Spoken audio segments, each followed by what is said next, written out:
las personas que hablaron antes, así que voy a olvidar muchas de las cosas que iba a contar, pero creo innecesario volverlas a repetir. También dentro de estos dichos digo que el que ríe último ríe mejor, así que voy a tener la posibilidad de ser el último en hablar y de poder criticar sanamente algunas de las cuestiones que se dijeron y de compartirlas o no las mismas. Creo que una frase que dijo el doctor Lasso en uno de los momentos que refirió, es evidente que no estamos haciendo las cosas bien, y yo diría que las estamos haciendo bastante mal, o no las estamos haciendo, que a veces es lo mismo o peor que no hacer el bien y que no hacer el mal. No hacer nada en muchos aspectos de la vida nos lleva a situaciones como las que hoy podemos estar viendo con este tema. A veces es difícil pensar, es decir, se habla de cantidad de vidas, de muertes, se habla de... Hoy el presidente decía, el concejal de Patagonia decía, ¿qué hace acá un concejal? Y yo mientras decía, digo, ¿qué hace acá un juez también? ¿No es cierto, no?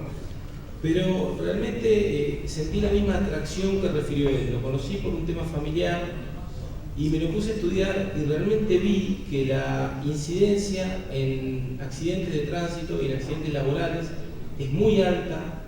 La incapacidad que puede generar para las personas en su calidad de vida es muy fuerte. Noto que hay muchas patologías que pueden estar relacionadas y creo que realmente el gran desafío de las personas que participan de esto, desde lo público, lo privado, desde un consultorio, desde un análisis médico, desde lo laboral, desde la justicia también, porque nosotros hay muchos casos de hernias que no son descubiertas, y aquellas personas que tienen a cargo investigaciones, especialmente con respecto a accidentes de tránsito o accidentes con maquinarias peligrosas, desconocen muchas veces esta patología y los alcances que pudiera tener. Refiriendo de la cantidad, hoy pensaba cuando venía en el auto y digo, si bien la cifra negra es muy difícil, y sin hablar del INDEC, porque no tiene nada que ver con esto, pero es muy difícil hablar de estadísticas oficiales, porque muchas veces no se llevan correctamente, pese a que estamos hablando de fallecimientos, que es donde la cifra negra suele ser menor, porque un muerto no es fácil de ocultar. Pero bueno, hay fallecimientos que no se producen el mismo día del accidente, hay otro tipo de incapacidades, pero sabemos que se habla entre 5.000 y 8.000 personas al año. Es decir, que estaríamos pensando en una desaparición de la barría en poco más de una década, por ejemplo. Entonces creo que a veces es bueno hacer ese tipo de comparaciones para darnos cuenta del flagelo del que estamos hablando, y a mí por lo menos fue lo que me apasionó de este tema.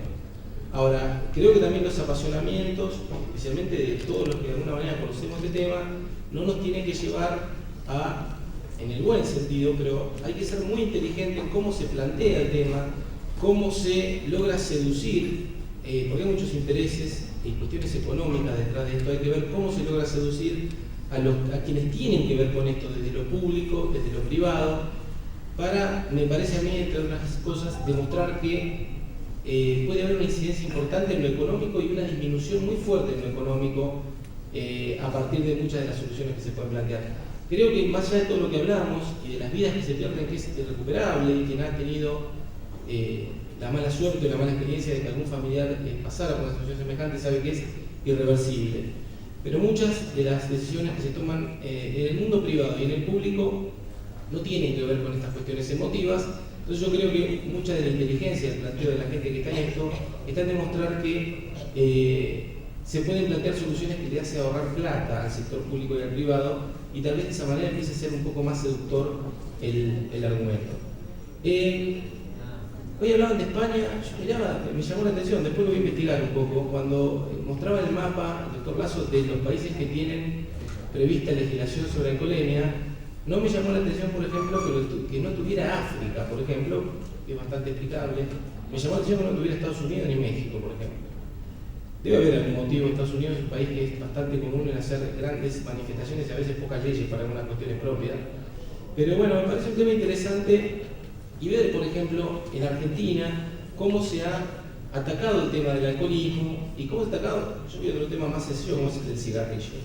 Yo escuché hace 5 o 6 años atrás, a cualquiera le parecía imposible que acá adentro ahora no se estuviera fumando, que no se fumara en un restaurante, que no se fumara en un boliche, y cuando uno lo planteaba como solución decían, esto es imposible de cumplir en Argentina. No tenemos conducta, somos un país distinto, nuestros orígenes. Bueno, hoy, salvo casos excepcionales, se ha cumplido bastante bien. con ese tema. El tema, por ejemplo, les doy el ejemplo de Bahía Blanca, el control sobre lo que las personas beben. Hay un control fuerte en la calle, de hecho, por lo menos en mi caso, cada vez que voy a un asado tengo que gastar el taxi, porque me gusta también probar la bebida. Así que creo que todos hemos ido aprendiendo y creo que esto también hay que aprenderlo. Lo que pasa es que hay que agudizar la mente, porque el control acá no está en la calle, sino que el control está en el consultorio médico, el control está en el momento de otorgar el carnet de conducir, en el momento de tomar el empleado. Es decir, hay que diferir los lugares de control. ¿Por qué dice también que hay que ser inteligentes? Porque la solución, por ejemplo, que tiene España, que es un país que en esto a mí me parece que es bastante interesante para seguirlo y además bastante más fácil para leerlo, la experiencia española, pero ellos tienen directamente generado un artículo en el código que regula la entrega del carnet de conducir, donde ante determinados sintomatología obligan a esta entrega del certificado del Departamento del Sueño. Yo saco 3 o 4 cosas de ahí, ¿no? O pensamientos, digamos. Primero, España es un país más allá de la crisis que está sufriendo últimamente, es un país que en principio está bastante más desarrollado que nosotros en algunas cuestiones de agenda pública y de fondos. Tiene en este momento una demora de 2 años de los departamentos del sueño para hacer el estudio. Entonces, hay que tener cuidado qué medidas son las que se van dictando, porque tener leyes que se vuelvan inaplicables es peor que no tenerlas. Yo prefiero no tener la ley y que sea el día que se pueda hacer y apuntar sí a grupos específicos. Yo iba a hablar con el doctor Berkovich y le decía, para mí hay que apuntar a los conductores profesionales y a los de sustancias peligrosas. Claro, son 500.000, no son 100. Es decir, requiere una inversión fuerte. Y además, voy a contar una anécdota que pasó el otro día, requiere que sea un hospital público. Esta es mi opinión, por ejemplo.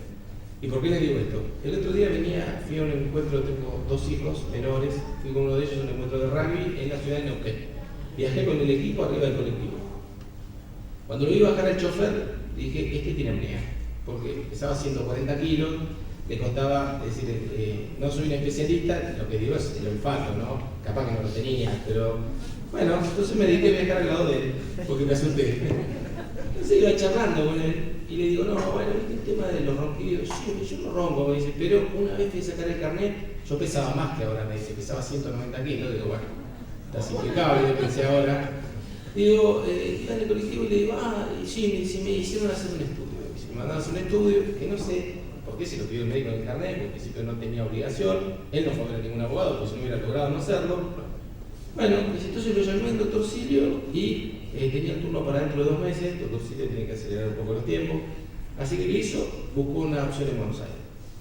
Llamó a Buenos Aires, me dijo la calle, la altura, la cual me la reservo.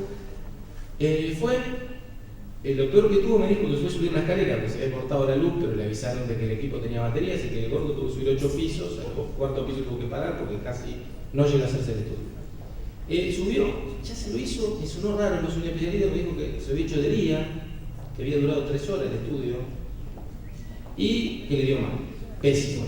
Entonces habló con el médico, le dijo, doctor, bueno, le dio un estudio que es súper alto.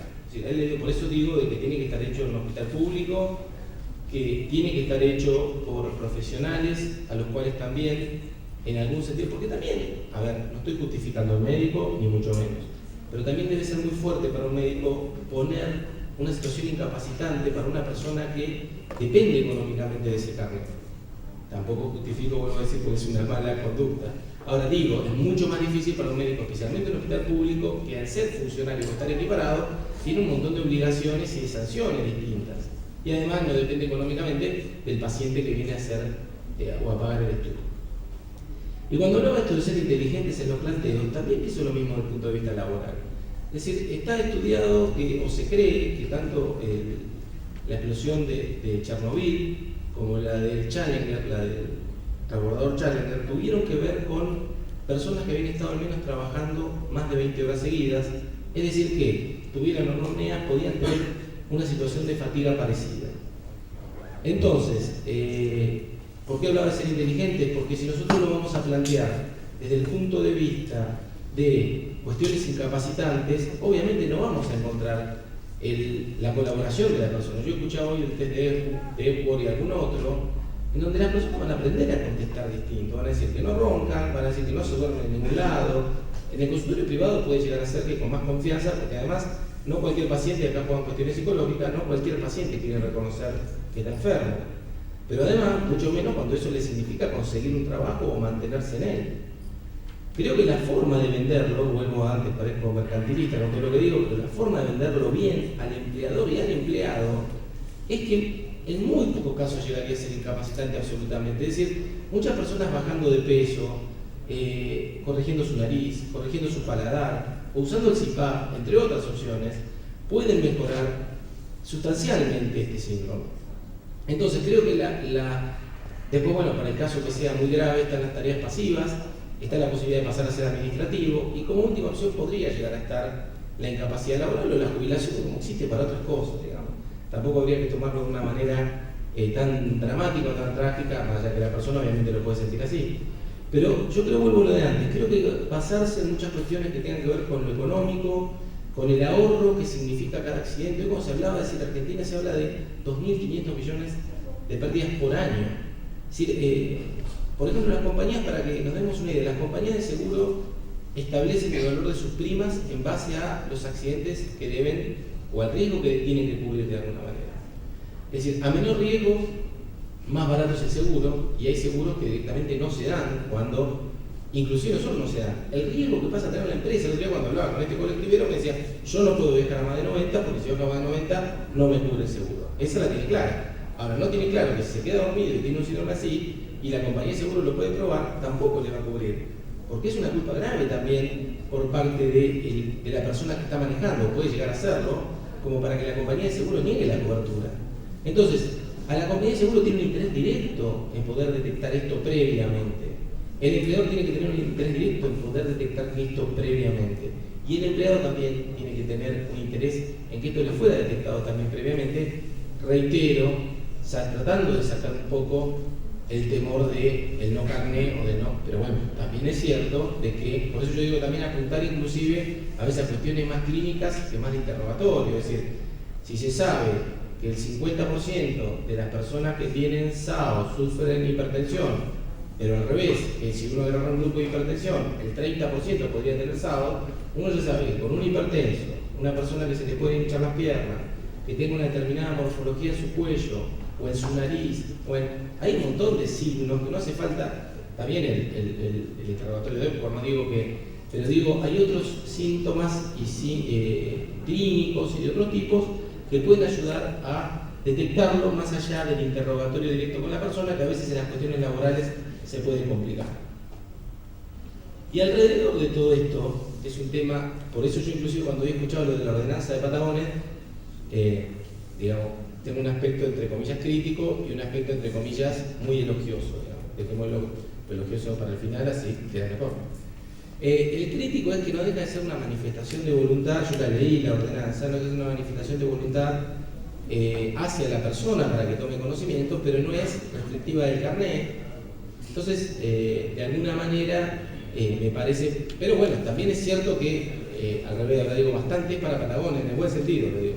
Es una excelente decisión, es un excelente reconocimiento que se ha logrado hacer, me parece bastante inteligente. Empezar por esto me parece muy bueno, pero hay todo un tema complejo de competencias. Es decir, la ley nacional es la que establece en principio los requisitos para tener un carnet de conducir. La provincia de Buenos Aires se adhirió a esa ley nacional, tiene algunas cuestiones propias, la ley de la provincia de Buenos Aires, pero yo creo que los municipios además no tienen competencias para establecer requisitos más severos, porque no es me parece a mí que no es un elemento que se puede imponer por ordenanza. Pero reitero que me parece excelente desde el punto de vista del puntapié inicial. Ahora, volvemos. Si se quiere dar el puntapié inicial, también en su momento lo hablé con el doctor Sirio y lo hablamos con la diputada March, que tenía este proyecto en la provincia de Buenos Aires, tampoco me parece que se pueda apuntar indiscriminadamente a la entrega de carnet de conducir. Creo que volvemos adelante, habría que ser muy fino y empezar por lo que es sustancia peligrosa y por lo que es carnet profesional. También, hoy cuando escuchaba números, yo también manejo números similares a los que se habló y se hablaba de un 4%. A simple vista me hablaría de 1,5 millones de personas más o menos en Argentina que pudieran tener este síndrome. Pero cuando hablábamos con el doctor Herkovich decíamos que sobre 500.000 choferes profesionales había un 30% que tenían algunos elementos que podían hacer pensar, es decir, que estamos hablando nada más que de choferes de 150.000. Así que yo creo que podría, perdón, en 15.000. Así que creo que los números podrían ser, no dije bien, 650.000, perdón. Los números podrían ser bastante más grandes que el 4% que se está hablando. Por lo tanto, vuelvo a darles, es una cuestión de un flagelo. ¿Por qué decía antes de que se está haciendo, o que no estamos haciendo nada, o que muchas cosas están haciendo mal? Hoy venía por la ruta para acá, y uno analiza, o creo que a muchos de nosotros nos pasa, que viaja, especialmente con la familia, uno tiene cierto temor a veces a enfrentar la ruta, porque pasa esto, o sea, que hay gente que se va al camino, que se te viene enfrente, que se duerme, que, como siempre hay gente que dice la tranquilidad es ignorante, ¿no? A veces cuando uno más sabe, se pone más obsesivo y más miedoso en algunas cuestiones. Pero lo cierto es que yo digo, a ver, si nuestro país, por ejemplo, en estos últimos años, sacando cuestiones políticas, ideológicas, ha crecido, lo que creo que no es discutible por nadie, digamos. Y lo llevaría más atrás, no hablemos de este gobierno, porque si no parece que hicieron una... Pero si Argentina ha tenido un crecimiento fuerte sobre cuestiones productivas, que requieren mucho traslado de mercaderías y de mercancías y de servicios, es claro que tenemos que fortalecer el ferrocarril. En un país tan grande, es decir, porque en el ferrocarril controlamos un conductor que pueda tener, por ejemplo, el síndrome de Ernestina. Si tenemos que controlar camiones, vamos a priorizar los camiones en la ruta argentina, tenemos lo que nos está pasando. Pero además tenemos un carril por mano en el 80% de la ruta argentina. Entonces, con más razón hay que trasladar todos estos controles a la ruta, porque se está viviendo una situación de alto riesgo. Y además recién pensaba una cosa de Olavarría en particular, ¿no? Cada vez que llego a Olavarría, conozco ya estos 2 o 3 kilómetros que están, antes de llegar, en la ruta están destrozados. No sé, he escuchado distintos motivos de por qué no se arreglan, pero creo que hace un par de años, por lo menos me animaría a decir que la ruta está en ese estado. Una ruta que usa muchísima gente, digamos, y que son 2 kilómetros, no estoy hablando de 200, no estoy hablando de hacer una multitrocha, son 2 kilómetros de la única mano de la ruta que se puede usar. La agarra alguien a 150 de noche y probablemente se mate. Alguien que no conozca la ruta. Entonces, estas son las cosas que me parece cuando hablamos, no estamos haciendo todo bien, la estamos haciendo bastante mal. Y a veces pareciera que bastante pocas cosas pasan, digamos, para algunas cosas como las estamos haciendo.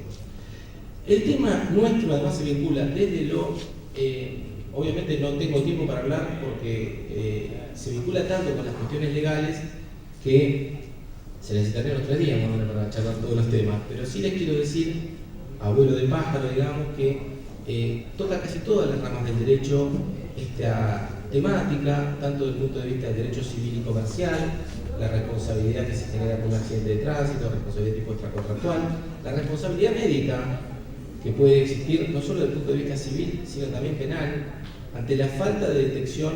Ahora les voy a explicar por qué. Desde el punto de vista civil, como cualquier negligencia que puede generar un daño, y no hablo nada más del daño de la persona a la que no se le está detectando cuando tenía síntomas claros, que debieron ser detectados, una negligencia común, como la que puede haber en cualquier especie.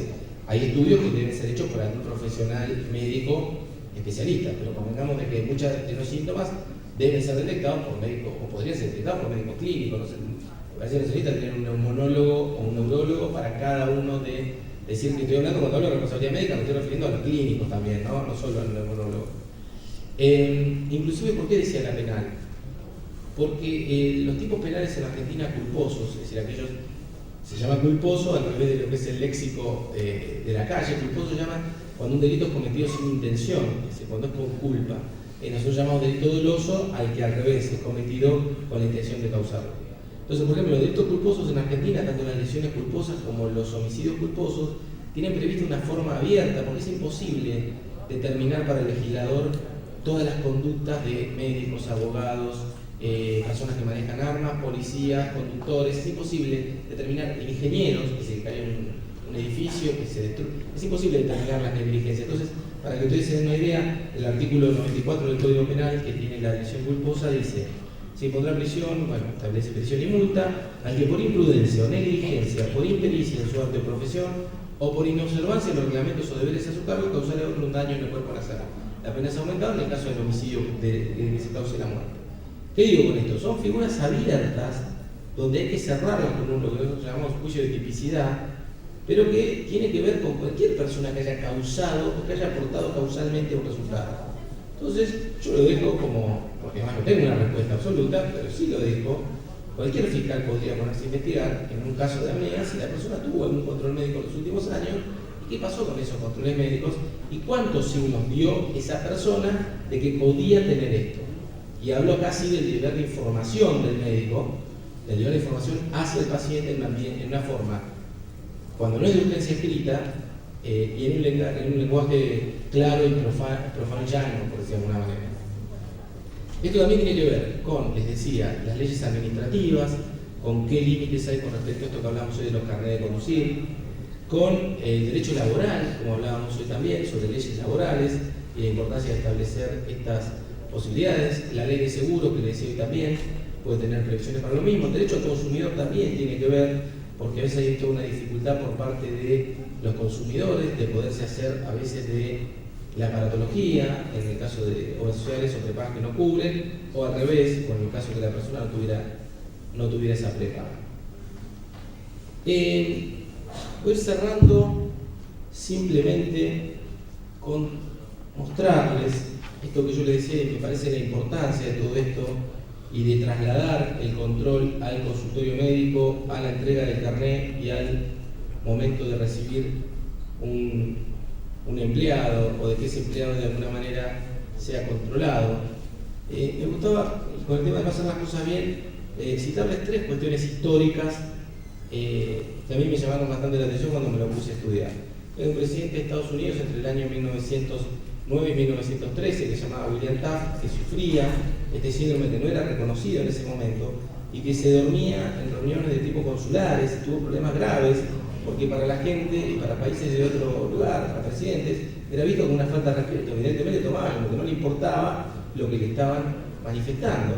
Y cuando me puse a mirar más cuestiones de la historia, la voy a leer porque me parece interesante, que la etimología de la palabra apnea viene de noia y que es el deseo de dormir. Dice, los inicios de la medicina occidental, Hipócrates, padre de la medicina griega, 460 a 377 a.C., establece en el siglo IV a.C. la relación entre la obesidad y la muerte súbita y hace referencia a la respiración entrecortada de cierto tipo de sueño.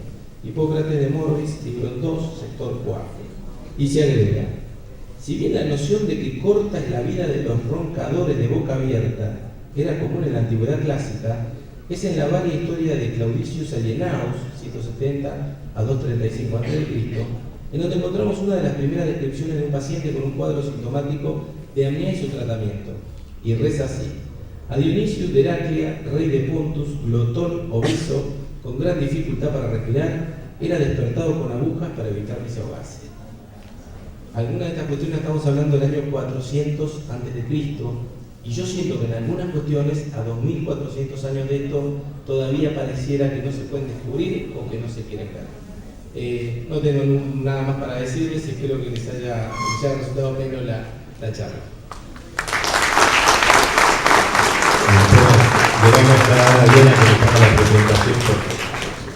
Bueno, porque al doctor Roviri le quitamos un poco de tiempo, pero creo que finalmente pudo hacer su exposición y además nos lo presentamos. Es juez penal de la Cámara Provincial de Apelaciones y Garantías en lo Penal del Departamento de Bahía Blanca, docente de la carrera de Escritores Judiciales de la Procuraduría de la Provincia de Buenos Aires, con la Universidad de Bahía Blanca. Bueno, ha sido un gusto escucharlo.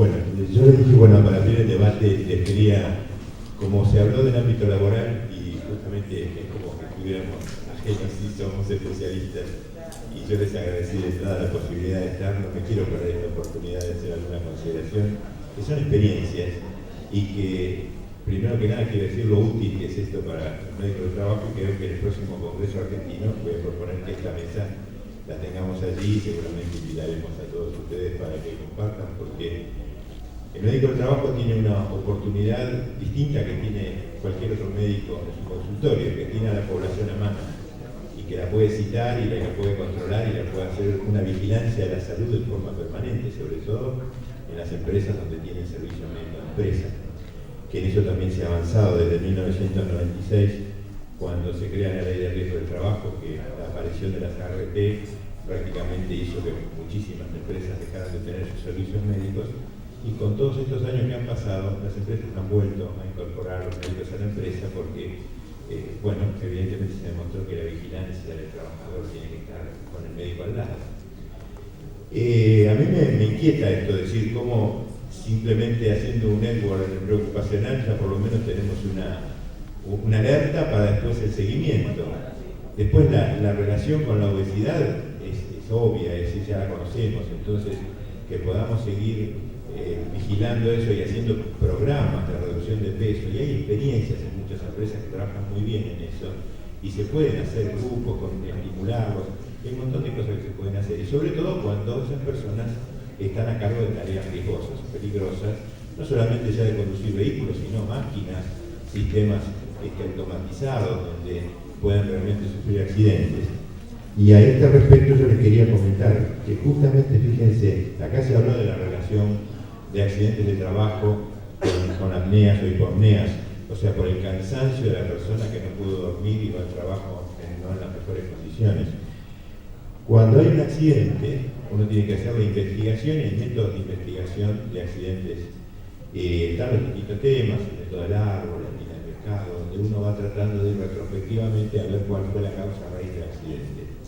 Las conclusiones de la investigación claramente son o una condición insegura en el trabajo o una acción insegura por parte del trabajador.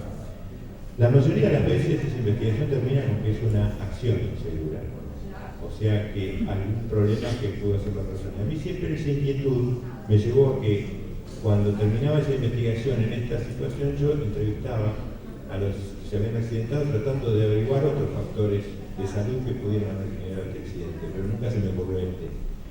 Y el primer caso que yo tuve experiencia de ver, y también como un evento centinela, como una casualidad que uno ve, fue de un trabajador que andaba muy mal y tenía todos estos síntomas que la doctora Benicio nos dijo recién en su presentación, de falta de concentración, de desgano, de cansancio, inclusive requirió baja laboral, y empezó a estudiar un neurocirujano porque apuntaba a un trastorno cerebrovascular. Y resulta que el neurocirujano se murió en un accidente, tuvo que cambiar, y yo que estaba a cargo de la parte de salud de la empresa a través de la obra social, le puse los contactos en Buenos Aires con un neurólogo que, bueno, él apuntó por ese lado, y resulta que era una apnea del sueño. Le pusieron el CPAP y esa persona fue como revivir. Fue pero absolutamente el día y la noche, se resolvió con todo. Y otra experiencia en cuanto a lo que hablábamos de legislación, el doctor Perkovich, que yo le comentaba en cuanto él mencionó los proyectos de modificación, yo quería resaltar lo importante, lo necesario que es esto, y sobre todo si lo queremos hacer en el ámbito laboral. Y también esto lo quería demostrar como una anécdota. Hay un médico muy joven que hace poco empezó a trabajar, se recibió especialista en medicina del trabajo, y justamente la tesis, la monografía que hizo en la Universidad Católica de Buenos Aires, donde damos la carrera, fue sobre la propuesta de hacer estudios para detectar apnea del sueño y polisomnografía en conductores de trenes. Él trabaja para entró a trabajar en una línea de ferrocarril de transporte de pasajeros. Y empezó a hacer un trabajo bárbaro en cuanto a que detectó a personas con hipertensión, con factores de riesgo cardiovascular, hipertensión, obesidad, la circunferencia abdominal, circunferencia del cuello, y a los que tenían índice de masa corporal mayor de 35 les empezó a proponer hacer la polisomnografía, consiguió que la empresa lo apoyara, lo hicieron, y en algunos dio que tenían que retirarlos de la conducción, eran conductores de locomotoras.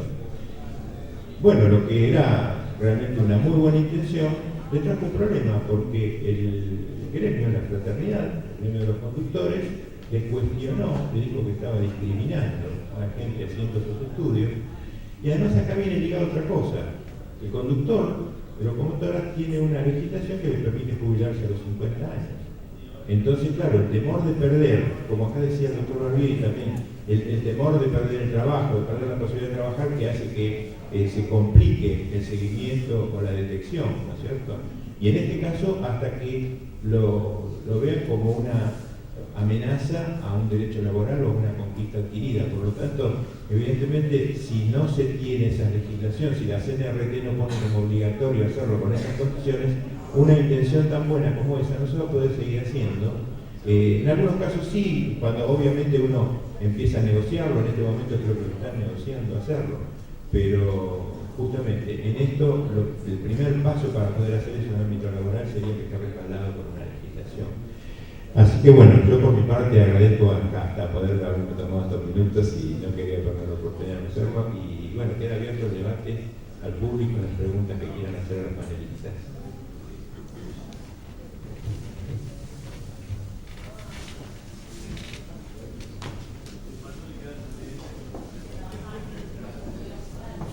Sí, para el doctor Barbieri, ¿qué pasa si un paciente con signos de SAOS, ronquido habitual, apneas referidas, reflujo gastroesofágico, cefalea, inturia, consulta y se le hace el diagnóstico y tiene una patología severa, sintomática, somnolencia diurna, y el paciente no quiere, es un conductor profesional, uno le entrega el estudio, le dice que tiene que hacer un tratamiento y el paciente no quiere hacerlo.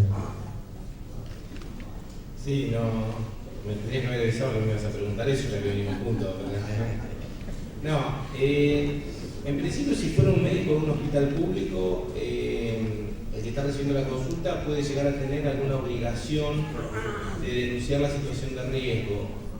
Es muy compleja la línea, porque si es en un consultorio privado directamente no creo que no hay obligación y no habría demasiada opción, salvo que el médico esté trabajando para algún sindicato o que haya una cuestión de tipo laboral. Pero hasta que no se lo tome como una cuestión de gravedad pública, digamos, porque está el tema del secreto profesional en el medio, entonces es bastante complejo. Secreto que sí no juega, por eso yo decía antes, que complicar la situación del médico clínico previo, secreto que sí no juega para los ajenos, es decir, el secreto, vamos a poner por ejemplo que esta persona tuvo un accidente, que no falleció, que era un chofer de un colectivo, en el que sí fallecieron 10 personas por una situación, un accidente que puede haber tenido que ver, o se investiga alguna cuestión relacionada con la fatiga y no sé, el sábado. Podría estar amparado bajo el secreto el que viene a consultar, pero no estaría amparado el médico que puede haber cometido la negligencia. Por eso digo que el médico sí podría estar más complicado que el paciente. No el médico que lo atiende, sino el médico que lo atendía previamente. Pero después es una línea muy fina sobre la que todavía no hay. Es decir, mientras no se ha visto como un problema grave de salud pública, como podría ser algún tipo de enfermedad de infecto contagiosa con riesgo hacia terceros, es una línea, digamos, que no tiene. Me imagino la desesperación, entre comillas. Hoy cuando hablaba recién, doctor, me acordé de un caso en Tandil, que comentaron una vez que vimos una de las charlas, que comentaba una de la doctora de Tandil, que ella había tenido un paciente que era chofer de un microescolar o de una combiescolar, que se dormía entre escuela y escuela, digamos, solía subir a la vereda, entre que salía de una escuela y llegaba a la otra. Cuando hoy recién hablaban de las personas del ferrocarril, me acuerdo con los famosos temas de los motorman y los videos que se pasaron, había uno de los choferes que se quedaba dormido, que era un obeso, que era más que quedar dormido, y vos te das cuenta de que la necesidad de ese sonido refrenable y la garra que se queda dormido entre estación y estación. A veces hay 3 minutos, evidentemente es una cuestión irrefrenable.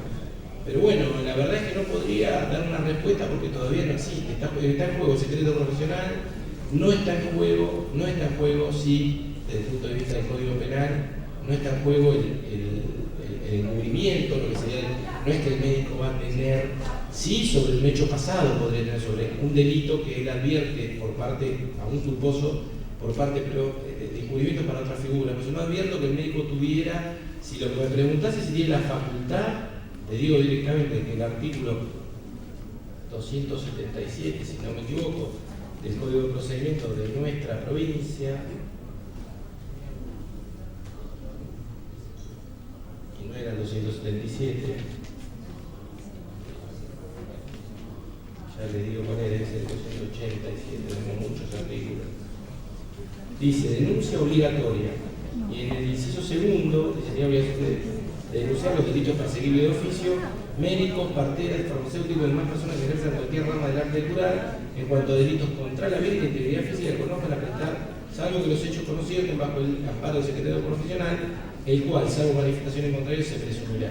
Así que vuelvo a decir que el secreto en esto juega un rol muy importante, y habría que ver que y no habría un delito previo, por eso distinto sería si se hubiera cometido un delito en ese estado, pero si lo que ves el paciente con la enfermedad, en principio no encuentro, es más, no encuentro ni la manera, vuelvo a decir, si hay una cuestión laboral en el medio, el médico de su propio consultorio no veo la posibilidad ni que pudiera actuar, digamos, pasar a alguien la información que recibió, sin consentimiento del paciente, ¿no? Por eso, salvo que hubiera una obligación de derecho obligatoria como tipo, pero bueno, que yo sepa no existe nada que tenga que ver con esto.